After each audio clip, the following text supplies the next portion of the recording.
Well, good morning. Welcome to Unity of San Marcos. Thank you for taking the time to spend part of your Sunday in celebration here with us. We're going to have a great time today.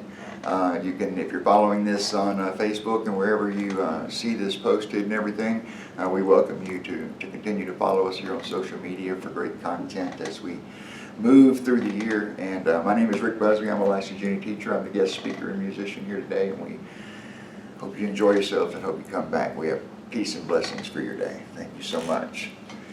Good morning, everyone. Good morning. How are y'all? Thank y'all for being here today. I was very excited going down here. I don't know if I told y'all this or not. My daughter recently moved to Buda. So when I come here, it gives us an opportunity to have lunch after I'm done with here. So I'm really grateful for that additional connection. So it's where I've been lately. First of all, I want to say that the topic of today's talk, I guess the title of today's talk is Who Are We? Who are we? And this is something that, as many of you know, Unity Church of the Hills, my home church, we've been going through a transition period. We've got an interim minister there and looking for, to attract a new minister for the next era of the church and so forth.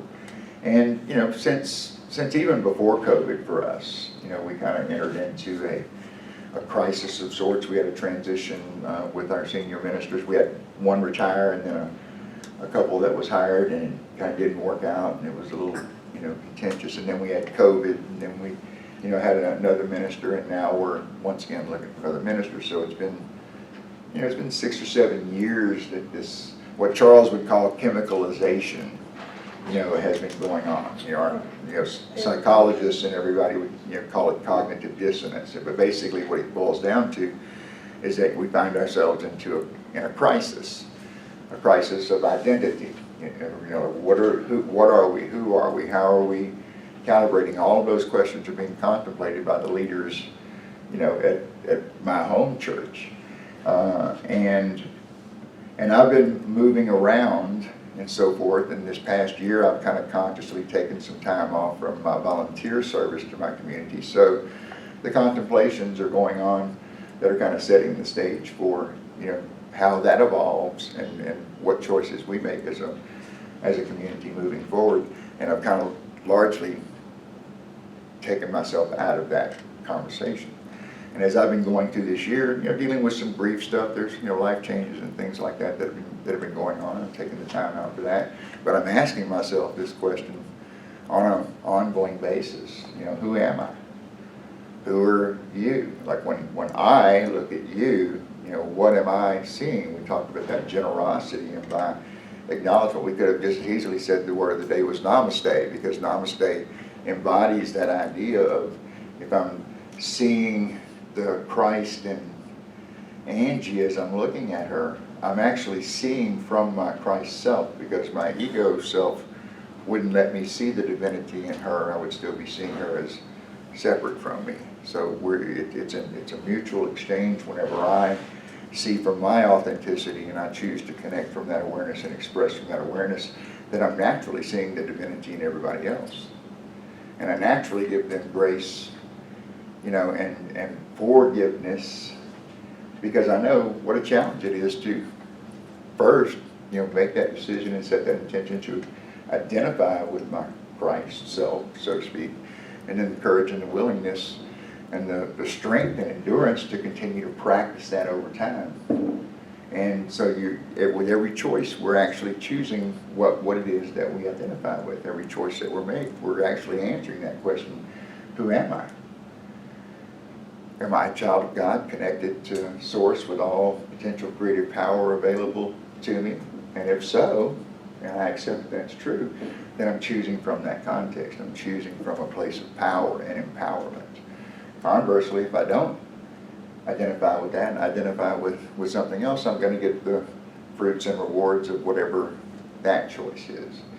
And I was having a conversation with a couple of our family friends last week over dinner, And the topic of the conversation, and this is one of those moments where it's like, oh, we've become the old people kind of thing, that moment of awareness. You know, we're basically sitting there sharing stories about our challenges with our children and or grandchildren, and you know, where they are in life and so forth. And you know, for my part, my daughter is going through, you know, a change and a transition right now, and it's created some, you know, some chaos and so forth, and she's sorting through and doing the work necessary to kind of figure out where it's going to land, you know, what is going to be released from how she saw herself in the past and kind of defining herself for the future. And she's kind of in that, you know, that gestation process and kind of moving towards that transformation. And it's really difficult as a father who only wants, you know, the best for your child and want to save them time. Like if you would just, you know, listen to me, you would save a lot of times. Like as a father in that situation, you realize that the thing that is most essential about you and what you believe, that divinity that you would give to her freely and generously for sure, that you have to throttle it and give her space. You have to love her from over here without the overt expression or the over generous, you know, let me save you from this. And it's humbling. It's humbling.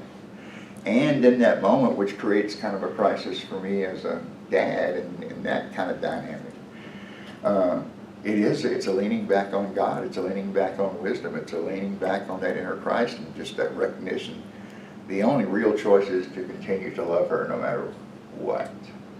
No matter what is said or not said, or, you know, any of that kind of stuff. Love her no matter what. And when I do that, when I make that decision, I am identifying with the divinity within me, the Father that wants to, you know, love larger than what Rick is maybe capable of on his own, because I'm connecting with that inner teacher. Once again, hey, today, make no decisions by yourself, right? Make no decisions by yourself. And so you continue to practice that. That's one of the things that I have found most useful and most valuable in my life, in my time in and around unity, is the practical value of the principles. Like I can't tell you how many times during the course of a regular day I employ these ideas in evaluating how I'm going to respond to a circumstance. And, you know, in the context of today's talk, the who are we, it's really kind of pointing towards Unity's second principle, which is basically saying, you know, we're children of God. Okay? God's the only power, the only creative power, and we're created in the image and likeness of that power and of that presence, of that wisdom, intelligence. If we're like that, then we too are divine. And like, if you really like answer that question, yes, it's going to inform every decision that you make during the course of the day. It's going to inform every encounter you have with other people in your life. It's going to inform how you interpret the events of the world.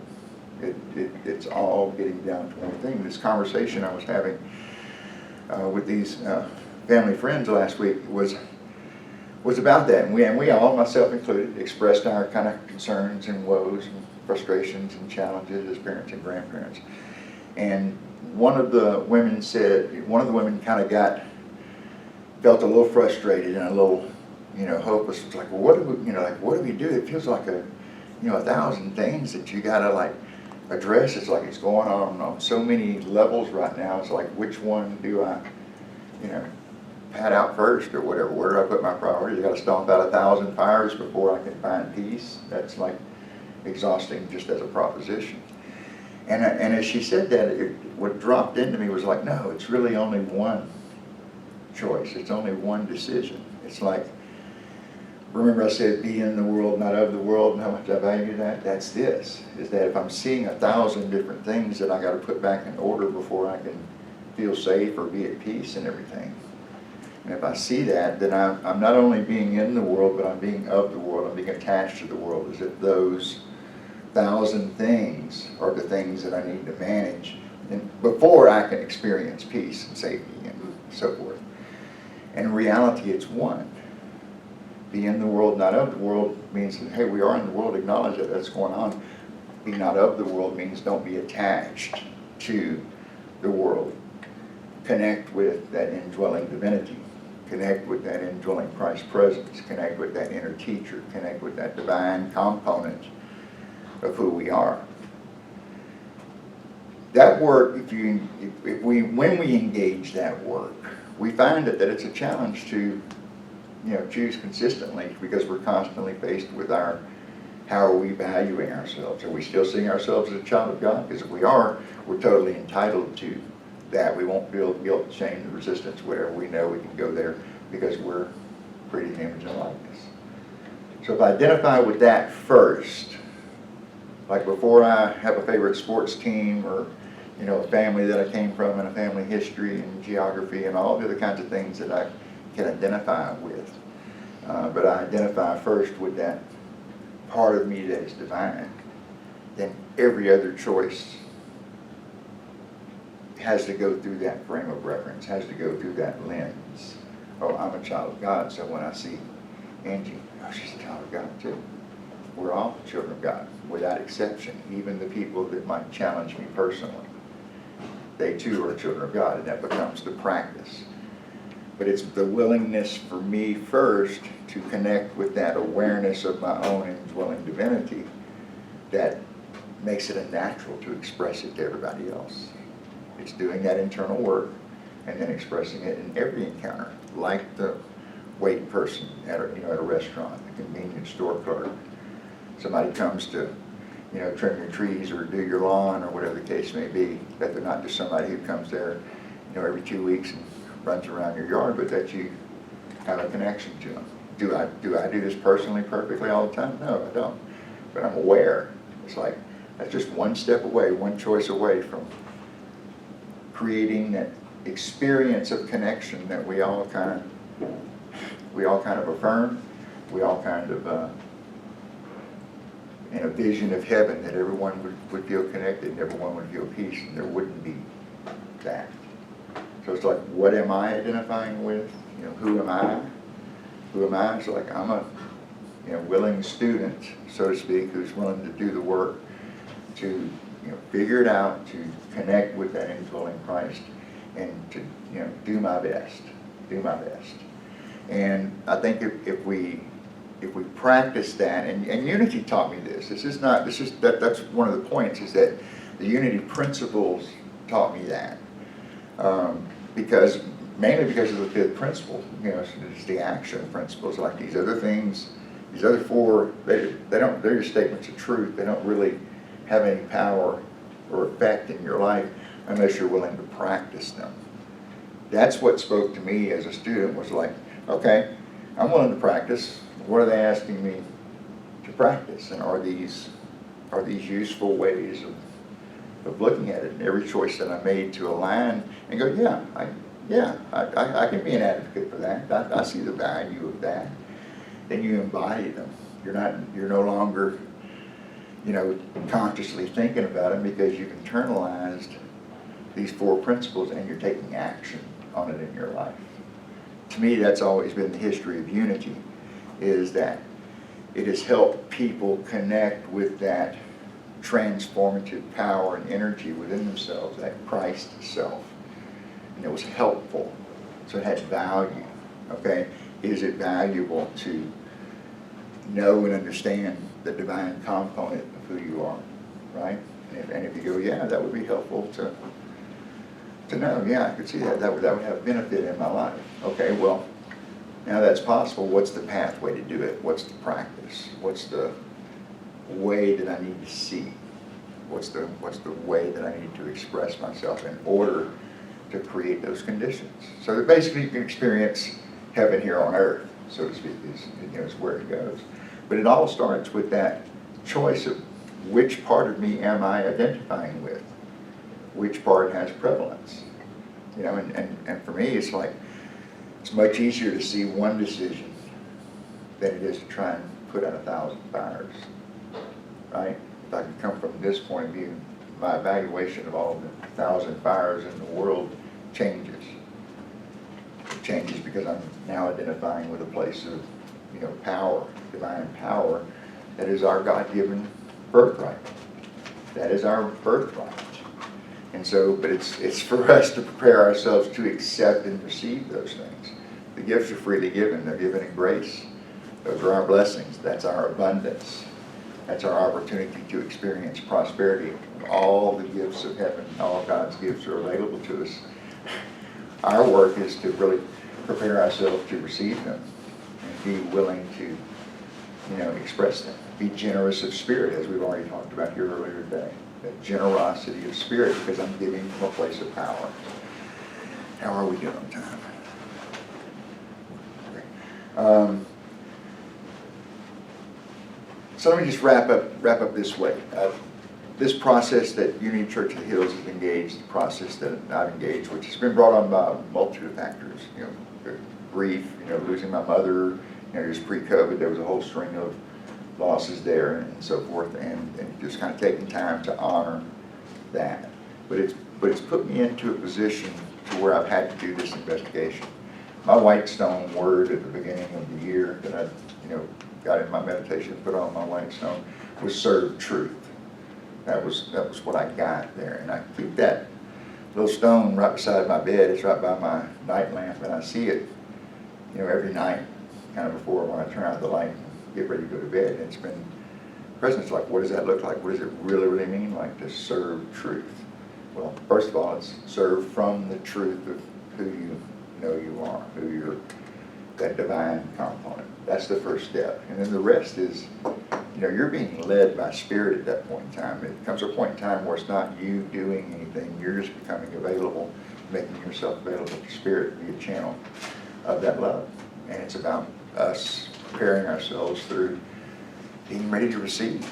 So I think with that idea, why don't we take that idea about what can I do today to help prepare me to be ready to receive, be more receptive to the receipt of God's blessings. And let's just kind of take that into, so I'll tell you what, take a moment to maybe finish up any notes that you might be making, and then kind of put things aside. I'll play a little bit of a song here just to kind of reset ourselves, prepare ourselves for the silence.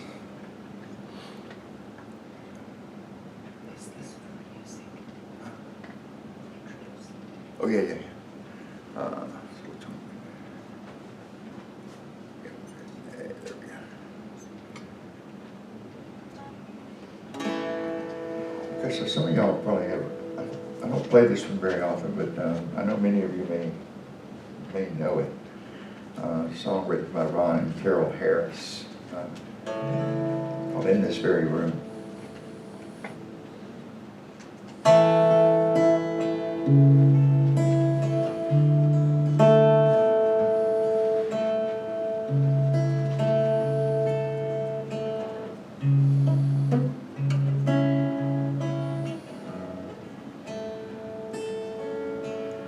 In this very room,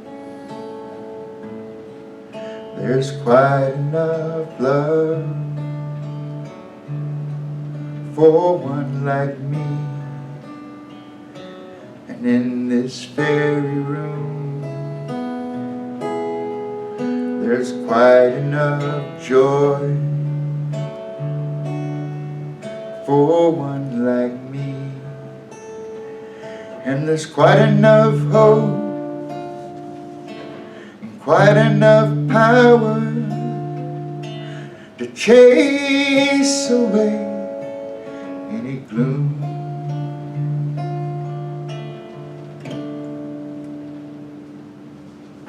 Oh, Spirit,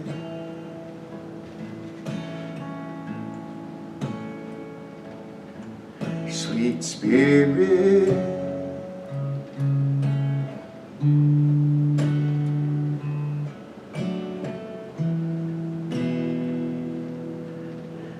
is in this very room.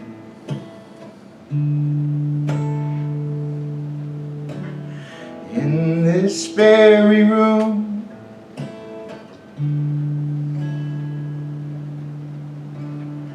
in this very room,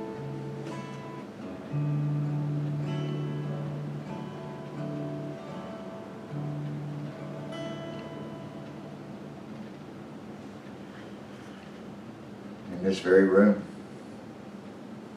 The power and the presence is already here.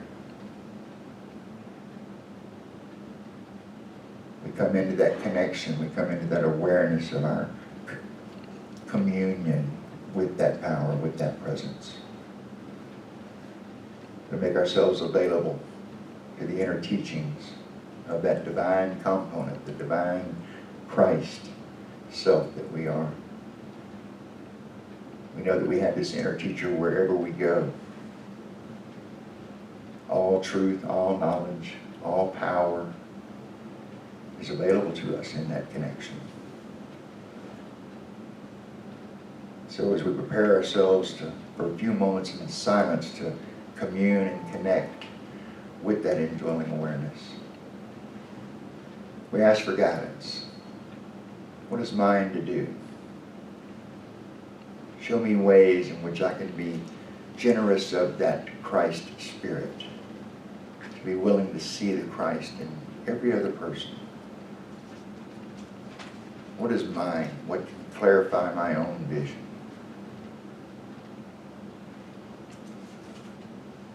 We know that Spirit, we know that the inner teacher has the answer to that. So we prepare ourselves and we listen for guidance in the silence.